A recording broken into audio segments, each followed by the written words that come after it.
Hey everyone, I am Dr. Shashikant, a consultant and professor pathology. So today we are again back with a new topic, that is glomus tumor. So glomus tumor is also known as glomangioma, glomangiomyoma, glomangiomyomatosis. So different nomenclatures are being proposed for glomus tumor. So before going towards the presentation, please subscribe to the channel, like and comment on the video, and also stay tuned till the end. We have a multiple choice question to be discussed at the end of presentation. So glomus tumor is a very commonly benign tumor. Rarely it is having malignant changes. It is extremely painful tumor. That is a common clinical presentation of glomus tumor. So it arises from glomus body, the temperature sensitive receptor that regulates the arterial flow. So this glomus body, which is implicated in regulating the blood flow, and the glomus tumor is said to arise from this.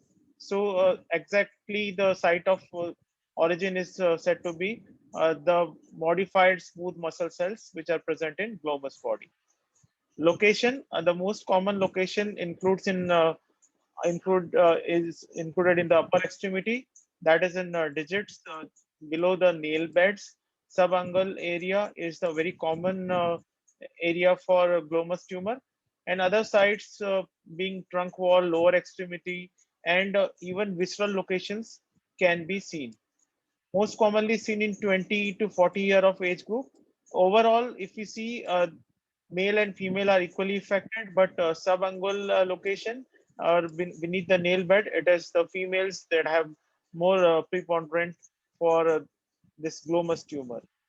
And the glomus tumor occurs sporadically in many of the cases.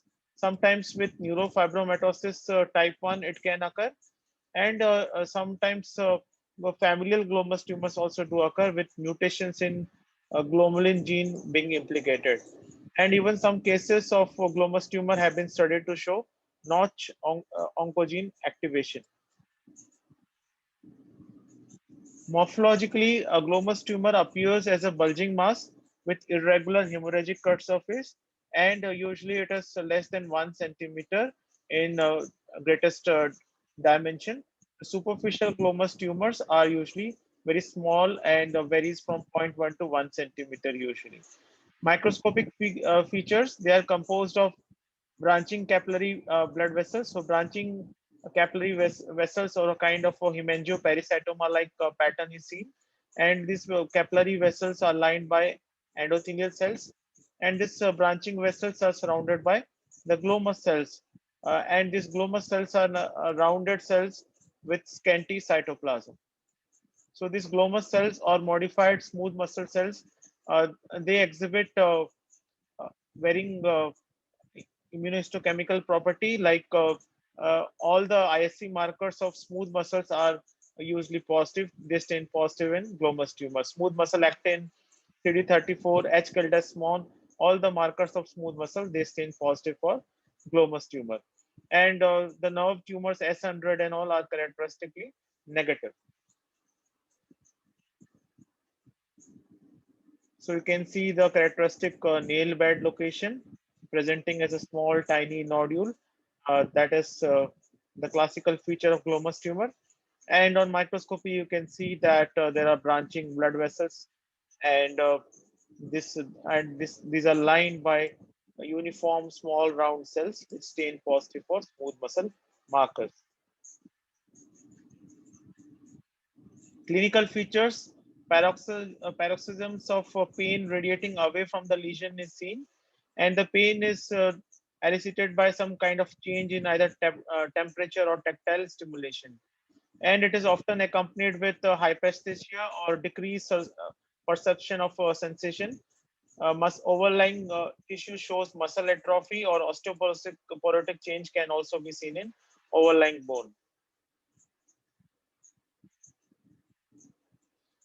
Coming to the treatment, the benign tumors are generally cured by complete surgical excision, though it is also accompanied with some forms of some forms of excision being left with incomplete surgical excision that may lead to recurrence in many of the patients. Almost 10 to 15% of the excisions they may have recurrence.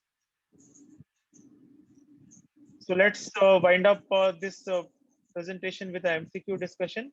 35-year-old male going to a dermatologist and reports that he has developed a painful red mass underneath the fingernail of his left index finger.